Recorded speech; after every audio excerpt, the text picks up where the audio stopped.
भलही आइल बानी शादी तोहसे के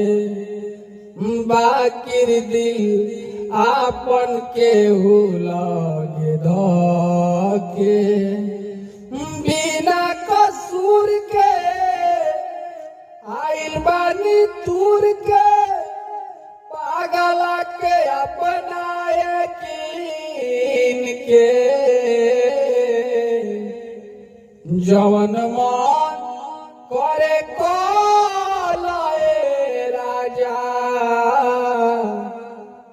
बिना दिल के तू है दुल्ही से जवन मन करे कोलाए राजा बिना दिल के तू है दुल्ही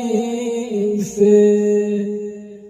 माई बाप खातिर से नूर मंगिया में डाल के आइल बानी हम ओकर जनवे निकाल के माई बाप खातिर से नूर मंगिया में डाल के आइल बानी हम ओकर जनवे निकाल के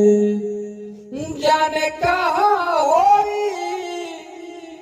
उतरोई रोई काटत होई रात दिन के जवन मन करे कोलाए राजा बिना दिल के तू है दुल्ही से जवन मन करे कोलाए राजा बिना दिल के तू है दुल्ही से।